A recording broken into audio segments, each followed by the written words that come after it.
Shalom, selamat hari Minggu Jemaat GPSI Jakarta. Masih dalam format ibadah online. Kita mau terus mendatangi hadiratnya melalui ibadah Raya Hari Minggu GPSI Jakarta.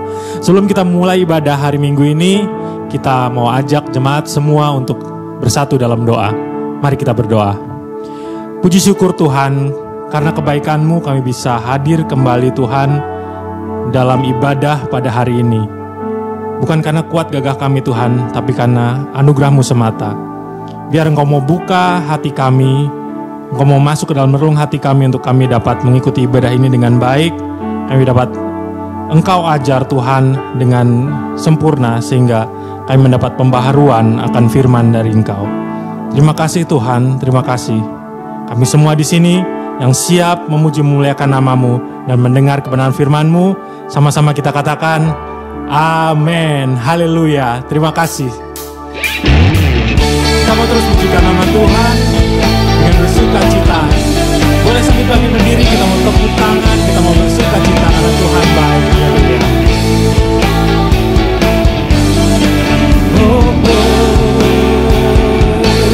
Katakan, datanglah ke bait-Nya dengan hati bersyukur, ke dalam kerajaan-Nya dengan hati bersuka rasakan dan lihatlah betapa baiknya Tuhan, baginya berlindung padanya.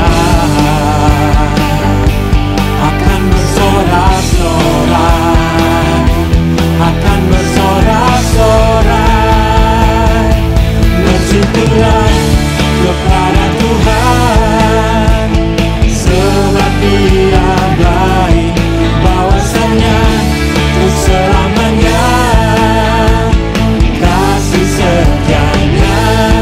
Bersyukurlah kepada Tuhan, sebab Dia baik, bahwasanya untuk selamanya kasih setianya. Haleluya, kita melubi lagi pujikan nama Tuhan. Oh, oh, oh. Datanglah ke bait-Nya dengan hati bersyukur, ke dalam pelataran-Nya dengan hati bersuka rasakan dan lihatlah betapa baiknya Tuhan, baginya berlindung padanya. Akan bersorak-sorai, akan bersorak-sorai, bersyukurlah kepada Tuhan, sebab Dia baik, bahwasanya untuk selamanya kasih setianya. Bersyukurlah kepada Tuhan, sebab Dia baik, bahwasanya untuk selamanya kasih setianya. Bersyukurlah kepada Tuhan, sebab Dia baik, bahwasanya untuk selamanya kasih setianya. Bersyukurlah kepada Tuhan, sebab Dia baik, bahwasanya untuk selamanya kasih setianya. Bahwasanya untuk selamanya, bahwasanya untuk selamanya, bahwasanya untuk selamanya kasih setianya. Oh, bersyukurlah, haleluya, haleluya. Masih terus dengan hati yang rindu untuk memuji memuliakan nama Tuhan, kita mau masuk ke dalam kebenaran firman Tuhan. Kita mau rasakan kebaikan Tuhan dalam setiap diri kita masing-masing. Dia begitu baik, Dia begitu baik. Biar kita mau ambil saat teduh sejenak. Kita mau lebih lagi buka hati kita lebar-lebar untuk Tuhan, untuk kebenaran firman Tuhan yang saat lagi akan kita dengarkan. Oh, haleluya. Bersyukur selalu bagi kasih-Mu di dalam hidupku.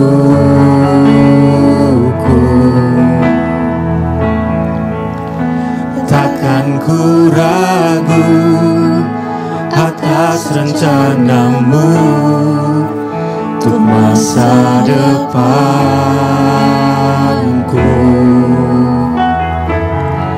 Sebagai Bapa yang baik, takkan pernah Kau melupakanku. Sebagai Bapa yang amat baik, takkan pernah Kau meninggalkanku.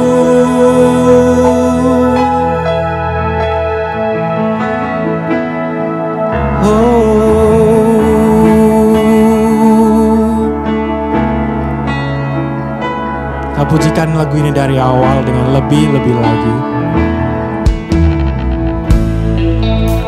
Bersyukur selalu bagi kasih-Mu di dalam hidupku.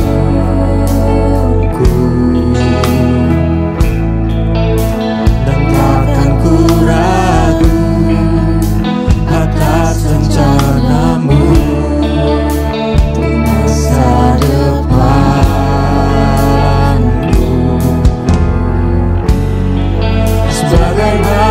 yang baik,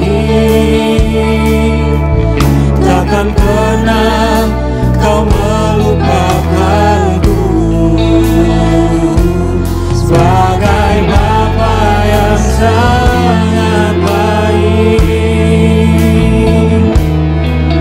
takkan pernah Kau meninggalkanku.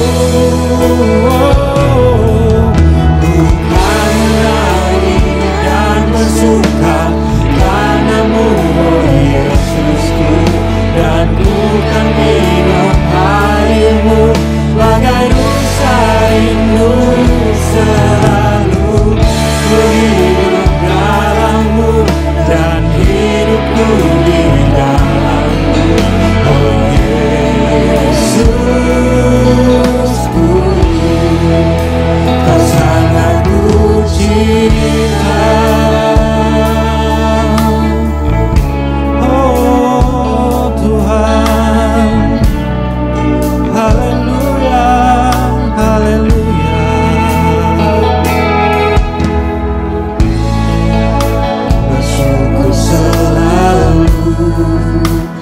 Bagi kasih-Mu di dalam hidupku,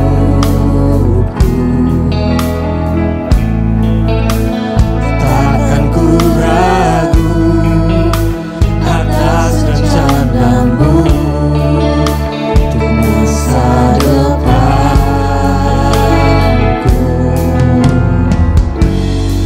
Sebagai Bapa yang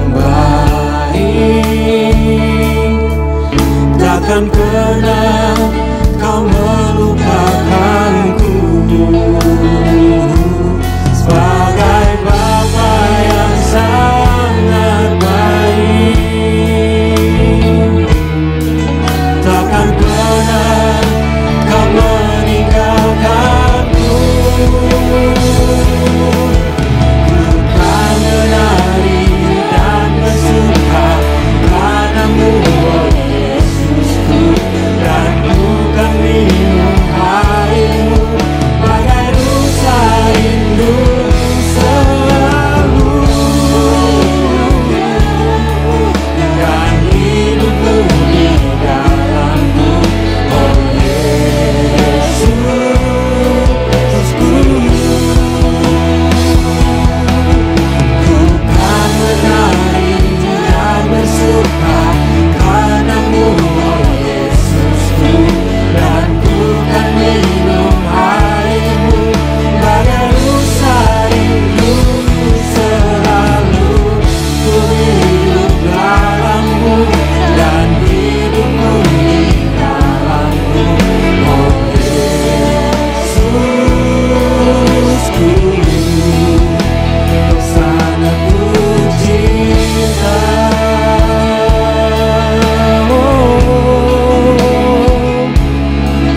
sangat ku cinta Tuhan.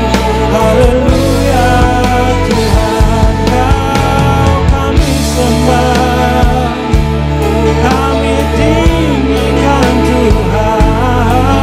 Haleluya, haleluya. Oh, kita mau sama-sama sembah Dia. Oh, sana, oh, sana. Kau baik Tuhan, Kau baik Tuhan. Oh,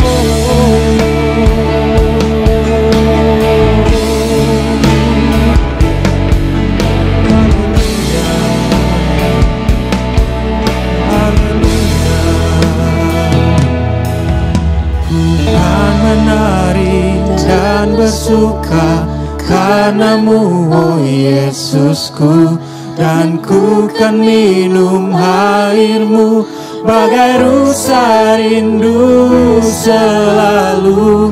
Ku hidup dalammu dan hidupmu di dalamku, oh Yesus.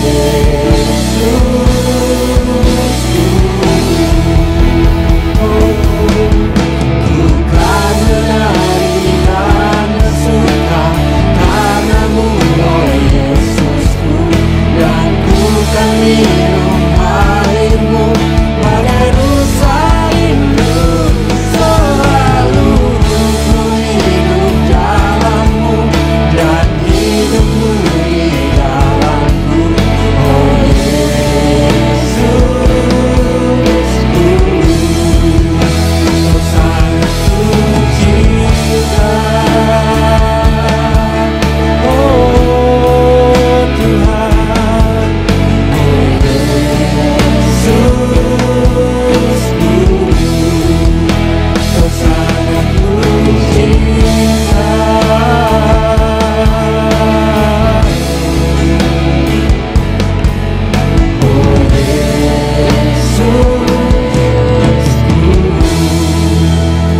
Sangat ku cinta. Haleluya.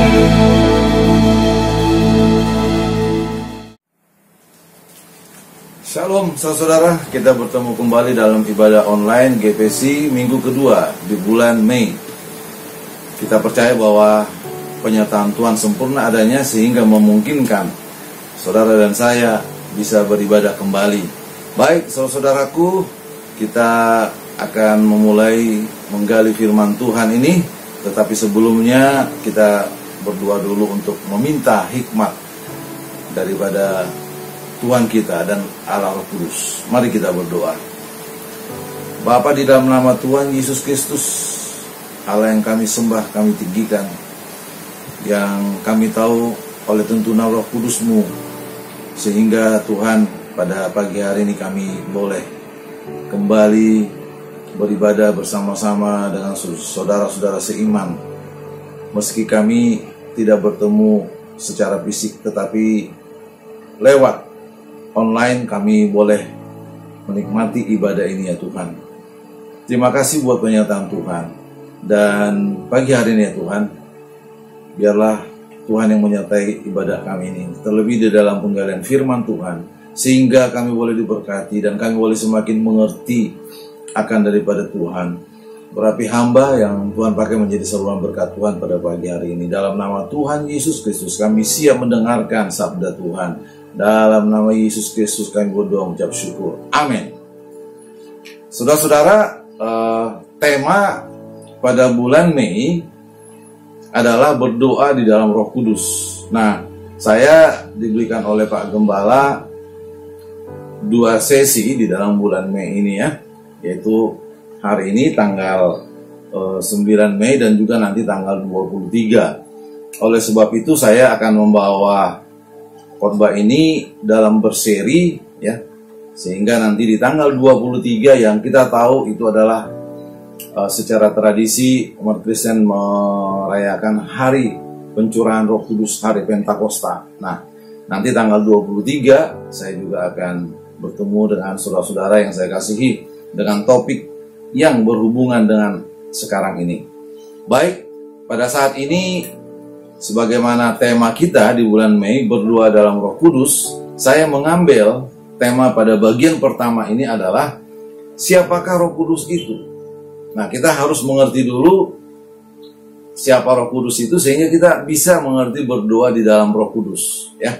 Baik, kita akan mencoba menggali firman Tuhan ini dengan tema siapakah Roh Kudus itu, yang terambil dalam Yohanes 14 ayat 16 dan 17a. Demikian firman Tuhan, Yohanes 14 ayat 16 sampai 17a. Aku akan meminta kepada Bapa dan Ia akan memberikan kepadamu seorang penolong yang lain, supaya Ia menyertai kamu selama-lamanya, yaitu Roh kebenaran. Saudara-saudara yang saya kasih dalam nama Tuhan Yesus Kristus, berbicara mengenai Roh Kudus itu tidak terlepas daripada Tritunggal. Kan begitu ya, doktrin atau konteks Tritunggal yang kita percayai sebagai umat Kristen. Nah, saya akan membagi dua bagian, yaitu bahwa Roh Kudus itu merupakan salah satu pribadi Allah. Nah, menurut Alkitab, ya, Roh Kudus itu merupakan salah satu pribadi daripada Allah. Kenapa dia dikatakan pribadi? Karena Roh Kudus itu memiliki atribut-atribut yang Allah miliki. Seperti apa? Kalau Allah kita yang kita kenal sebagai Bapa itu ya, memiliki Maha Hadir, Roh Kudus juga Maha Hadir atau omnipresence. Allah adalah Maha Tahu atau Maha Omniscience. Roh Kudus juga Omniscience. Allah Maha Kuasa, Roh Kudus juga Allah Maha Kuasa. Mari kita lihat misalnya bahwa Roh Kudus itu merupakan suatu pribadi karena dia memiliki atribut-atribut Allah seperti Maha Hadir. Coba kita buka di dalam Mazmur 139, Mazmur pasal 139 ayat 7 sampai 9 ya. Mazmur 139 ayat 7 sampai 9. Demikian Daud berkata dalam Mazmurnya, "Kemanakah aku dapat pergi menjauhi Roh-Mu? Kemana aku dapat lari dari hadapan-Mu? Jika aku mendaki ke langit, Engkau di sana. Jika aku menaruh tempat tidurku di dunia orang mati, di situ pun Engkau. Jika aku terbang dengan sayap fajar dan membuat kediaman di ujung laut, juga di sana tangan-Mu akan menuntun aku dan tangan kanan-Mu memegang aku." Saudaraku, ini menunjukkan bahwa Allah Maha Hadir. Dan ayat ini, saya ingat ini ada nyanyian ya. Lewat ayat ini dibuat lagunya kira-kira begini. Kemanakah aku dapat pergi menjauhi Roh-Mu Tuhan, dan seterusnya saudaraku ya. Itu lagu begitu indah sekali ya. Nah, Roh Kudus adalah Maha Hadir, maka dia adalah satu pribadi daripada Allah ya. Omnipresence. Nah, yang kedua, Roh Kudus juga Maha Tahu atau Omniscience. Mari kita buka di dalam 1 Korintus 2 ya. 1 Korintus pasal 2 ayat 10 sampai 11. Demikian firman Tuhan. Karena kepada kita Allah telah menyatakannya oleh Roh, sebab Roh menyelidiki segala sesuatu, bahkan hal-hal yang tersembunyi dalam diri Allah. Jadi dia tahu ya. Kehidupan kita pun dia tahu, saudaraku. Karena apa? Dia Maha Tahu, Omniscience. Jadi kita sebagai umat Kristen, ketika kita di gereja, ya, ketika kita di rumah, kita harus memiliki sifat atau karakter yang sama, walaupun kita di luar. Kenapa? Sebab Allah lewat Roh Kudus itu tahu apa yang kita perbuat. Amin, saudaraku. Nah, jadi kita sebagai orang Kristen, jangan kalau di gereja suci banget, ya gitu ya, di keluarga sebagai orang tua panutan, tak tahu di luarnya macam-macam, saudaraku. Perhatikan, Allah tahu apa yang kita lakukan. Amin. Sebab dia adalah apa? Maha Tahu, Omniscience. yaitu Roh Kudus yang telah ada di dalam kehidupan saudara dan saya. Sebab firman Tuhan berkata, ketika kita menerima Dia, maka Roh Kudus tinggal di dalam kehidupan saudara dan saya. Dan tubuh kita ini dikatakan dalam 1 Korintus 3:16 adalah bait Allah, ya, tempat Roh Kudus bersemayam, ya. Itu dia. Nah, yang kemudian Roh Kudus juga adalah Maha Kuasa. Nah, kenapa? Mari kita lihat dalilnya, saudaraku, atau ayatnya di dalam Lukas 1. Bagaimana Tuhan mengirim malaikat kepada Maria, saudaraku, ya. Lukas 1 ayatnya yang ke-35. Demikian firman Tuhan. Dikatakan, Lukas 1 ayat 35 adalah, jawab malaikat itu kepadanya, Roh Kudus akan turun atasmu dan kuasa Allah yang Maha Tinggi akan menaungi engkau. Sebab itu anak yang akan kau lahirkan itu akan disebut kudus, anak Allah.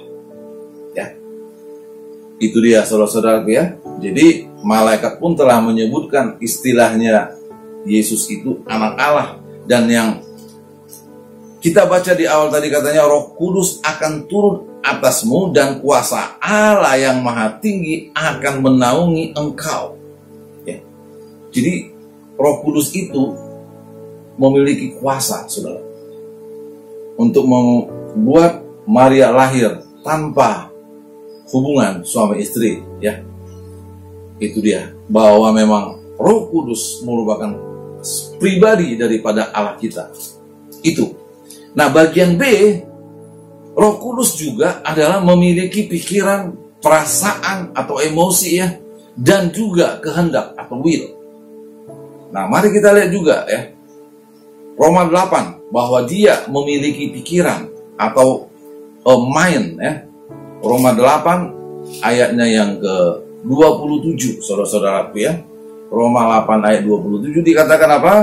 Dan Allah yang menyelidiki hati nurani mengetahui maksud roh itu, bahwa ia sesuai dengan kehendak Allah berdoa untuk orang kudus. Jadi dia memiliki pikiran, ya, atau mind. Nah, di dalam 1 Korintus 2 ayat 10 juga, ya, nggak apa-apa, kita buka dulu, saudaraku, ya. 1 Korintus 2 ayat 10, apa dikatakan? Bahwa karena kepada kita Allah telah menyatakannya oleh Roh, sebab Roh menyelidiki segala sesuatu, bahkan hal-hal yang tersembunyi dalam diri Allah. Tadi juga sudah kita baca, ya. Nah, itu, saudaraku, bahwa dia memiliki pikiran atau perasaan dan sekalian juga kehendak, ya. Karena di sini dikatakan hal-hal yang tersembunyi, ya. Dan di Roma 8 ayat 27 tadi dia memiliki kehendak juga. Nah, kemudian Roh Kudus juga memiliki perasaan, ya, emosi. Sebagaimana kita sebagai manusia pribadi memiliki emosi atau perasaan, Roh Kudus juga memiliki perasaan. Ayo kita buka Efesus 4 ayat 30. Efesus 4 pasal 4 ayatnya yang ke-30 dikatakan demikian.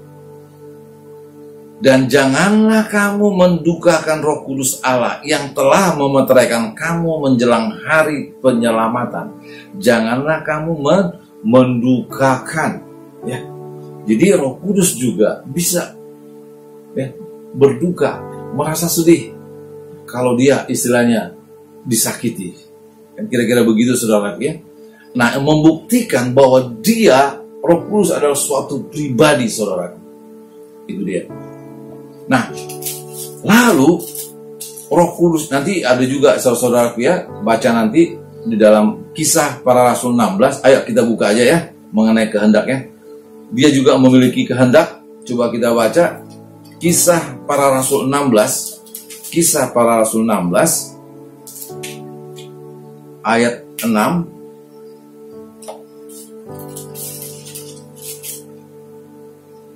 Demikian sampai 11, ya. Tetapi ketika orang-orang itu, salah, ya. Ini Kisah Rasul 16 ayat 6. Mereka melintasi tanah Frigia dan tanah Galatia karena Roh Kudus mencegah mereka untuk memberitakan Injil di Asia, dan setibanya di Misia mereka mencoba masuk ke daerah Bitinia, tetapi Roh Yesus, sama, ya, Roh Kudus, Roh Yesus tidak mengizinkan mereka. Dan seterusnya, saudara, ayat 11. Artinya apa? Roh Kudus memiliki kehendak, ya, demi pemberitaan Injil. Roh Kudus mengarahkan, ya, Paulus untuk melayani ke daerah yang lain, saudara. Itu membuktikan bahwa Roh Kudus memiliki pribadi karena dia memiliki pikiran atau mind, memiliki emosi atau perasaan, dan memiliki kehendak atau will, saudara. Dan yang ketiga yang membuktikan bahwa Roh Kudus adalah pribadi Allah adalah dia berinteraksi dengan manusia. Ya. Nanti di dalam tayangan bisa saudara-saudara lihat, itu ada 12 interaksinya, ya. Nggak usah kita baca. Dia ada mengajar yang terdapat dalam Yohanes 8 ayat 14, ya. Roh Kudus mengajar. Yang kedua memberi kesaksian. Ada ayatnya, ada dalilnya. Yohanes 15 ayat 26. Memerintah dan mengarahkan. Kisah para Rasul 8 ayat 9. Melakukan keajaiban-keajaiban, ya. Waktu Filipus melayani sida-sida dari Ethiopia, iya, Filipus langsung menghilang, saudaraku, ya. Wah, luar biasa. Itu dia. Jadi itu semua pekerjaan Roh Kudus. Yang kelima, dia membimbing. Roma 8 ayat 14, memanggil dan memilih, ya. Waktu mereka memilih murid untuk menambah, ya, pelayanan para rasul, ya. Roh Kudus menuntun dalam pemilihan tersebut. Demikian juga yang ketujuh, bahwa dia mengutus, ya. Kisah para Rasul 13 ayat 4, menolong permintaan doa kita dalam Roma 8 ayat 26 sampai 27. Berkata-kata dan memerintah, ya. Kisah para Rasul 10 ayat 19 sampai 21, ketika Petrus, ya, mau melayani Cornelius, saudaraku, Roh Kudus berkata-kata kepada Petrus dan mengatakan, sudah ada di depan pintu untuk menjemput kamu, dikatakan. Luar biasa, ya. Roh Kudus itu berinteraksi dengan kehidupan saudara dan saya. Dan dia juga dapat dibohongi. Ya, kisah Safira dan Ananias, ya, di kisah para Rasul 5 ayat 3. Sebagai pribadi, sebagaimana orang bisa dibohongi, ya, dapat ditolak, ditentang, dan dihujat, ya. Itu semua ada ayatnya. Matius 21 ayat 31, kisah para Rasul 7 ayat 51. Dan akhirnya juga, kalau memang kehidupan orang tersebut sudah nggak berkenan, Roh Kudus juga bisa minggat dari kehidupan seseorang. Ya. Nah, itu terjadi di dalam Kejadian 6 ayat 3. Pada waktu itu, ya, begitu manusia begitu berdosa jahatnya, ya, Allah berkata, Rohku tidak selamanya tinggal dalam manusia, dikatakan. Demikian juga dalam 1 Samuel 28 ayat 16, ya. Waktu Raja Saul sudah mulai menyimpang, ya, tidak mengikuti perintah atau firman Tuhan, maka Roh Kudus telah meninggalkan Raja Saul, saudara. Nah, sehingga kita tahu kerajaan Israel diserahkan kepada Daud yang diurapi oleh Tuhan. Itu, saudara, menunjukkan bahwa Roh Kudus adalah suatu pribadi Allah, ya.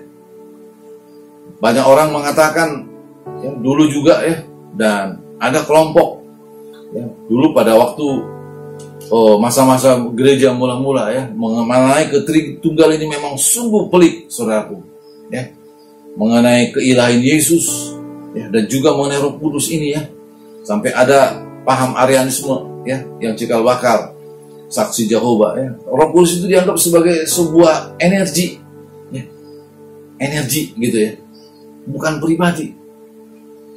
Makanya tidak pas dengan iman Kristiani kita, saudaraku, karena banyak fakta-fakta telah mengatakan dia adalah sebuah pribadi, ya, yang dia memiliki pikiran, dia memiliki perasaan, kehendak, dan dia juga sehakikat dengan Tuhan. Kenapa?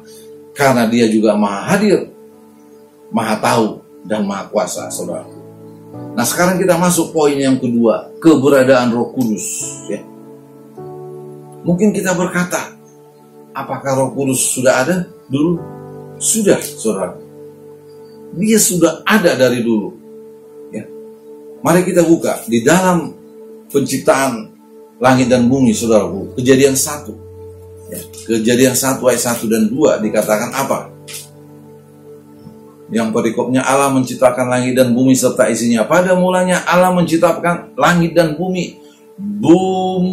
Bumi belum berbentuk dan kosong. Gelap gulita menutupi samudera raya dan roh Allah melayang-layang di atas permukaan air.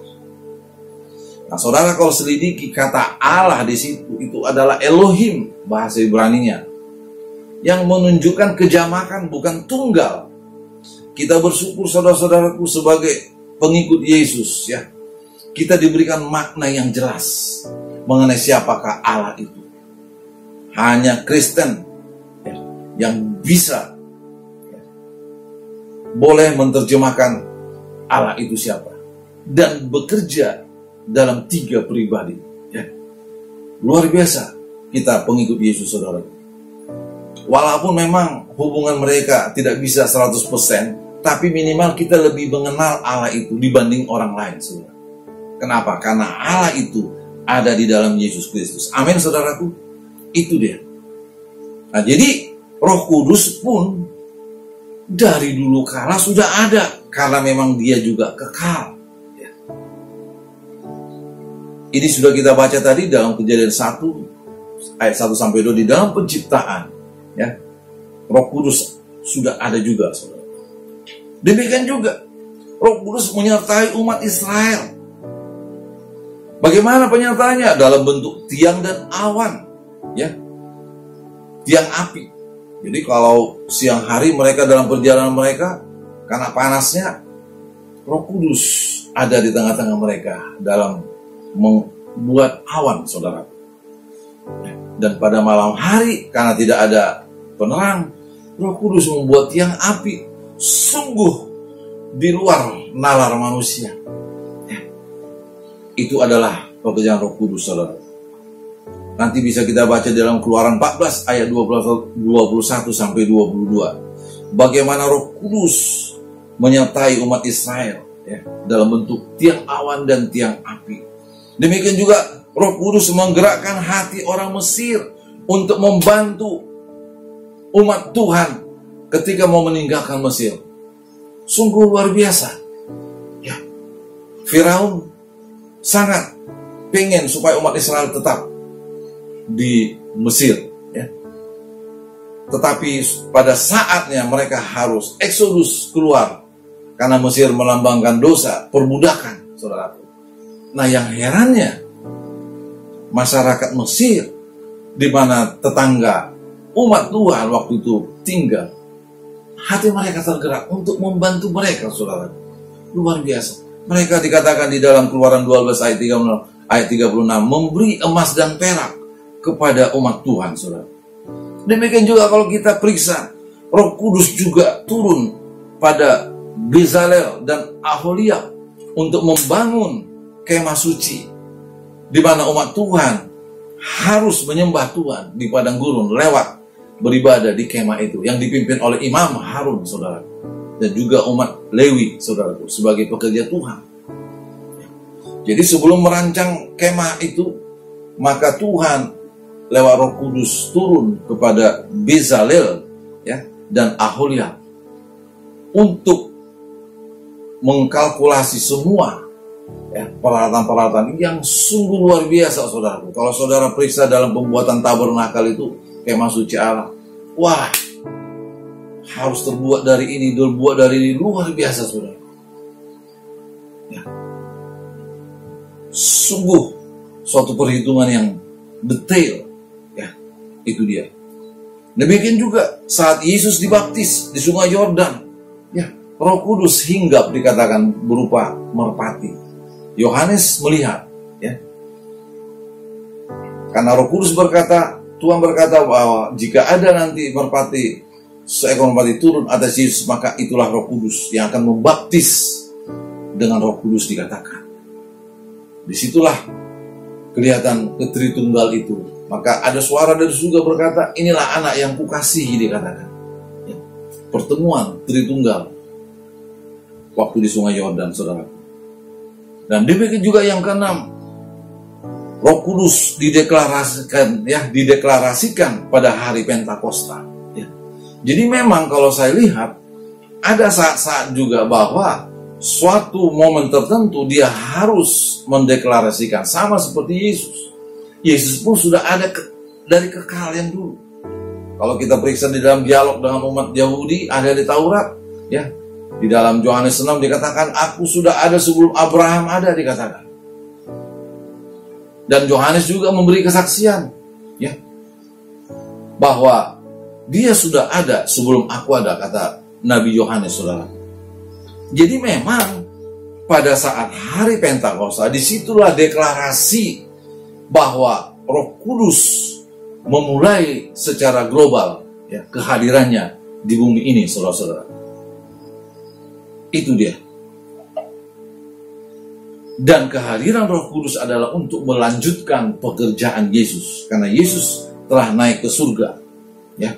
Sebagaimana teks atau nas yang kita baca tadi, ya, untuk melanjutkan pekerjaan itu harus ada Roh Kudus untuk membimbing saudara dan saya. Karena kasihnya sempurna adanya. Dia tidak meninggalkan kita sebagai yatim piatu. Yesus berkata kepada murid-murid, aku tidak akan meninggalkan kamu sebagai yatim piatu. Karena aku akan mengirim dan mengutus, yaitu penolong atau penghibur, dikatakan. Yaitu adalah Roh Kudus, saudara. Dan Roh Kudus itu disebut penolong, ya. Yohanes 14 ayat 16, mari kita baca, saudaraku, tadi. Yohanes 14 ayat 16. Aku akan meminta kepada Bapa dan ia akan memberikan kepadamu seorang penolong yang lain, dikatakan. Supaya apa? Supaya ia menyertai kamu selama-lamanya. Dia juga dikatakan penghibur. Yohanes 14 ayat 26. Ya. Tetapi penghibur, yaitu Roh Kudus yang akan diutus oleh Bapa dalam namaku, dialah yang mengajarkan segala sesuatu kepadamu dan akan mengingatkan kamu akan semua yang telah kukatakan kepadamu. Dan dia juga dikatakan Roh kebenaran. Ya, kita ambil aja satu ayatnya, Yohanes 14 ayat 17. Roh kebenaran dikatakan, ya. Roh Kudus itu disebut, tadi sudah kita baca juga, yaitu supaya ia menyertai kamu selama-lamanya, yaitu Roh kebenaran. Pasal 15 ayat 26 juga, saudaraku, ada dikatakan, ya. Dia sebagai Roh kebenaran. Dikatakan jika penghibur yang akan kuutus dari Bapa datang, yaitu Roh kebenaran yang keluar dari Bapa, ia akan bersaksi tentang aku. Iya, jadi ada Roh kebenaran, ada lagi Roh Yesus, ya. Di dalam Kisah 16 ayat 7, Galatia 4:6, Roh Kristus, ya. Jadi dia disebut penolong, penghibur, Roh kebenaran, Roh Yesus, Roh Kristus, saudaraku, ya. Itu dia. Nah, nanti saudara bisa lihat di dalam slide kita ini bagaimana sebetulnya Roh Kudus itu, kan begitu, ya. Dia disebut dalam bahasa Yunani, dia disebut adalah Parakletos, saudaraku, ya. Parakletos terdiri dari dua kata, para, yaitu berjalan berdampingan dengan subjek, ya, dalam bahasa Yunani diterjemahkan, ya, dan kletos yang dipanggil, ya. Itu dia. Nah, dalam bahasa Inggris itu disebut counselor, penasehat, ya. Di dalam New International Version dia counselor disebut, dan juga comforter, ya, penentram, pembuat nyaman, ya, dalam King James Version, saudaraku, ya. Nah, jadi di dalam istilah Yunani, Parakletos itu kalau saya simpulkan adalah begini, saudaraku, ya. Jadi seseorang yang dipanggil untuk berjalan bersama dan memberikan dorongan dan nasihat.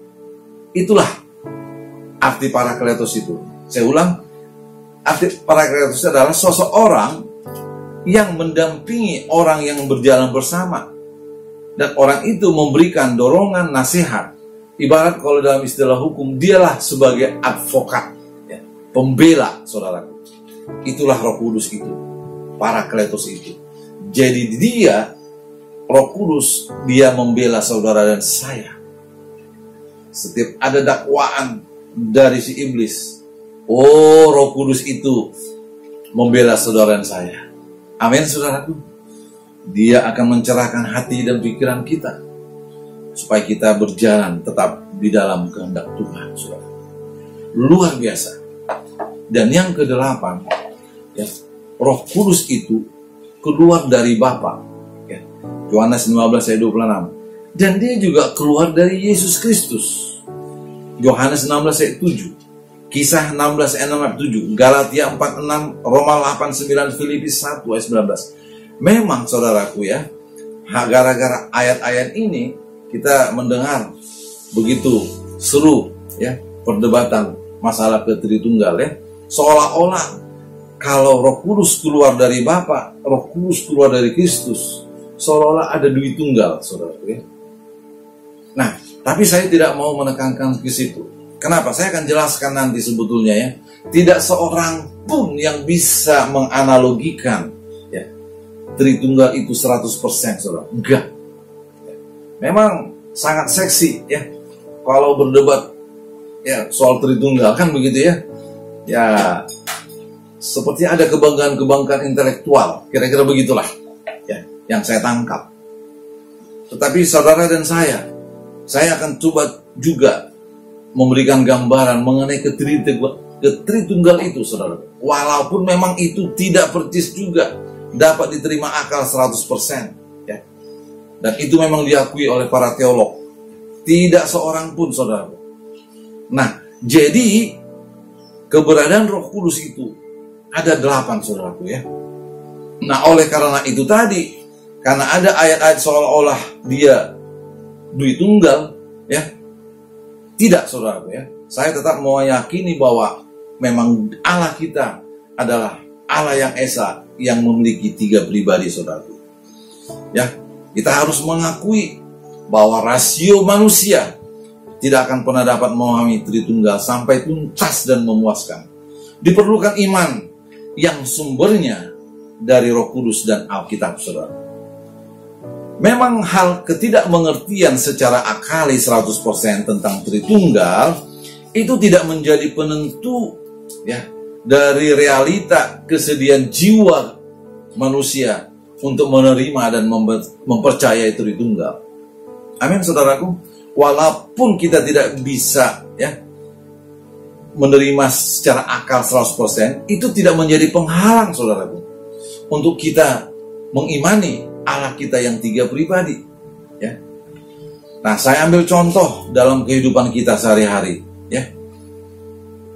Kita tahu di rumah kita sudah rata-rata memiliki telepon, ya, radio, TV, AC, bahkan pesawat terbang, saudara.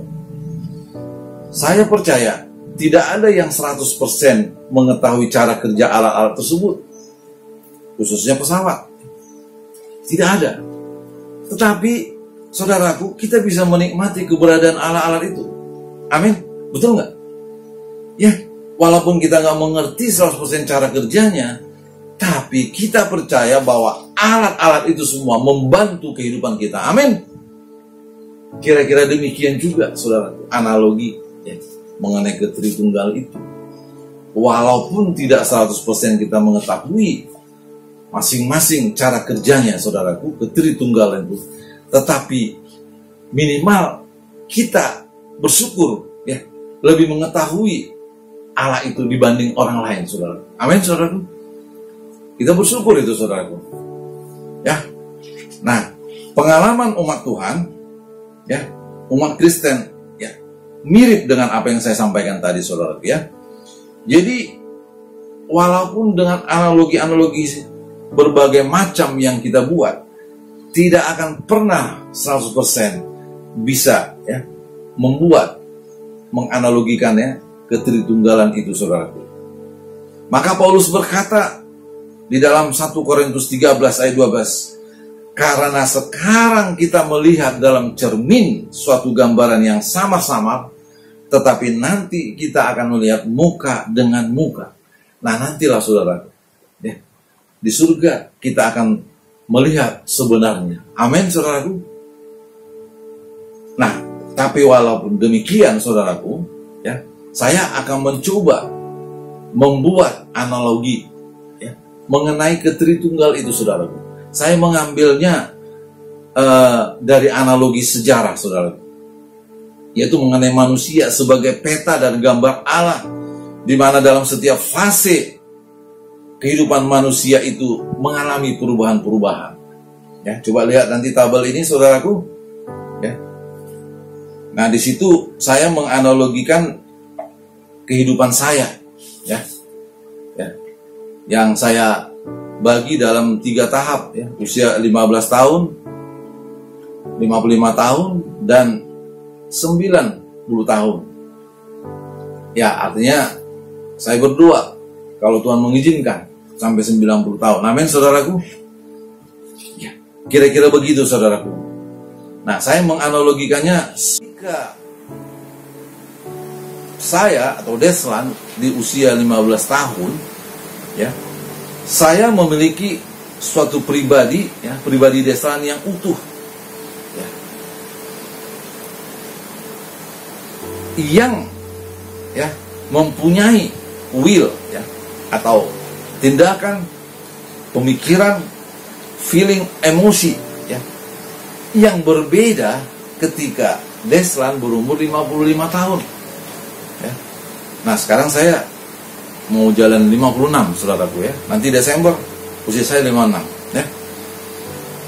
Demikian juga ketika saya berumur 55 tahun, saya memiliki di saat usia sekarang memiliki pemikiran, ya, perasaan, kehendak yang berbeda dengan usia 15 tahun. Ya. Demikian juga nanti kalau saya umur 90 tahun, saya tetap memiliki will, ya, atau action, thinking, dan feeling, ya, yang berbeda dengan usia 15 dan 55 tahun. Pada saat usia 15 tahun, biasanya keinginan saya adalah suka misalnya main bola, ya, berenang di kali, contohnya, ya. Tetapi di saat usia 55, hal-hal itu udah nggak lagi, saudaraku, ya. Nggak mungkin berenang lagi, ya. Itu nggak tahu diri namanya di kali, kan gitu, ya. Nah, demikian juga dalam hal tertentu, berbeda keinginan saya di usia 15 dan 55 tahun. Demikian juga nanti kelak di umur, kalau Tuhan mengizinkan umur 90 tahun, saudaraku. Nah, apa yang saya tangkap di situ, saudara-saudaraku, ya, bahwa ini merupakan contoh, ya, yang bisa kita dapatkan, saudara-saudaraku, ya. Sebagai manusia, ya, saya Deslan Nainggolan hanyalah bagian dari sejarah yang terikat pada ruang dan waktu. Amin, saudaraku. Kalau kita lihat, waktu saya usia 15 tahun, saya tidak dapat berkomunikasi dengan usia saya di saat 55. Ya. Nah, meskipun itu dua pribadi yang berbeda, kan begitu, saudaraku, ya. Pribadi saya waktu 15 tahun berbeda dengan kepribadian saya usia 55 tahun. Nah, bedanya adalah bahwa dalam konteks ruang dan waktu yang berbeda, pribadi si Deslan tadi, saya ini berbeda, saudara, berubah, ya. Seolah-olah dia menjadi dua orang yang lain, padahal tetap aja Deslan. Amin, saudaraku. Kira-kira begitu, saudaraku, ya. Ya, seolah-olah dua orang yang berbeda karena memiliki pribadi yang berbeda. Nggak bisa komunikasi. Nah, bedanya dengan Allah kita, saudaraku, karena dia tidak dibatasi ruang dan waktu, ya, maka Allah bisa berkomunikasi yang dulu, sekarang, dan ke depan. Karena bagi Allah tidak ada waktu lampau, sekarang, atau akan datang. Ya, itu dia bedanya, saudaraku. Maka dikatakan di dalam firman Tuhan bahwa bagi Allah 1000 tahun itu tidak ada bedanya dengan satu hari. 2 Petrus 3 ayat 8 dikatakan, saudara. Nah, disinilah, saudaraku, perbedaan antara apa yang disebut God's time, atau yang disebut dengan Kairos, dan juga Creator's time atau Kronos. Waktu Kronos itu kronologi. waktu yang ada di bumi ini. Karena apa, saudaraku? Kita dibatasi ruang dan waktu, sehingga memang tidak memungkinkan kita bisa memahami 100%. Amin, saudaraku. Nah, yang menjadi pertanyaan adalah, kalau manusia aja bisa memiliki pribadi-pribadi, mengapa Allah nggak bisa? Kan begitu pertanyaannya. Amin, saudaraku. Nah, kira-kira begitulah yang ingin saya sampaikan kepada kita, bahwa Roh Kudus adalah pribadi Allah, saudara. Jadi Bapa, Anak, dan Roh Kudus adalah pribadi-pribadi yang berbeda dari satu Allah yang esa. Ingat, kalau kita buka di Ulangan 6 ayat 4, kata esa di situ berasal dari kata ECHAD, Echad, yang bahasa Ibraninya itu tidak pernah dikonotasikan dengan tunggal, saudara. Itu hebatnya Alkitab kita, saudara. Jelas semua, nggak ada sama-sama, bahwa kata per kata itu jelas, sehingga kita bisa mengerti, walaupun tidak 100%. Tapi dibanding yang lain, kita bersyukur, saudara. Kita lebih mengenal Allah itu. Kita bersyukur di dalam Yesus kita mengenal Bapa itu, saudara. Mari, saudaraku, bahwa saudara dan saya perlu mengucap syukur bahwa sekaranglah zaman Roh Kudus, ya. Kita tidak sendirian di dalam hidup kita ini. Allah Roh Kudus selalu memberikan saudara dan saya pikiran-pikiran, jalan keluar ketika kita mengalami masalah-masalah. Karena apa? Yesus berkata, aku tidak pernah meninggalkan engkau sebagai yatim piatu, dikatakan. Luar biasa, saudaraku. Biarlah pagi hari ini, saudaraku, Roh Kudus adalah pribadi Allah yang sekarang bekerja dalam kehidupan saudara dan saya. Dan nanti pada tanggal 23 kita akan membahas bagaimana peran Roh Kudus dan bagaimana kita berdoa di dalam Roh Kudus, sehingga saudara dan saya boleh menjadi anak Tuhan yang bisa eksis di dalam kehidupan kita. Amin. Mari kita berdoa.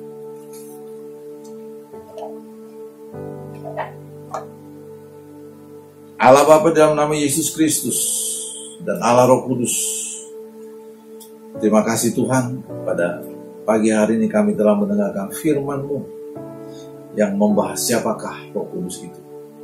Engkau adalah pribadi Allah, ya Tuhan. Karena atribut-atribut Allah ada pada Tuhan, Allah Roh Kudus.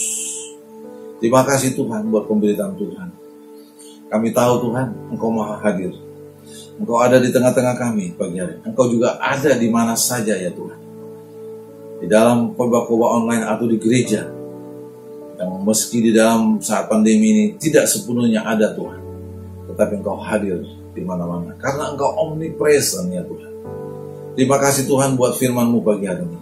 Biarlah Roh Kudus, Allah Roh Kudus, Engkau menerjemahkan lebih dalam kepada setiap yang mendengarkan sabda-Mu, supaya iman kami lebih terus bertumbuh, ya Tuhan. Dan kami bersyukur memiliki pengertian Allah itu, ya Tuhan, yang lebih dalam dibandingkan dengan orang-orang lain di luar Yesus, ya Tuhan. Sungguh kami bersyukur Tuhan, kami masuk di dalam rencana Tuhan yang indah. Biarlah Tuhan, segala kehidupan kami, Tuhan yang campur tangan. Dan ajar kami untuk setiap taat kepada Tuhan. Dan setiap hari taat kepada tuntunan daripada Roh Kudus.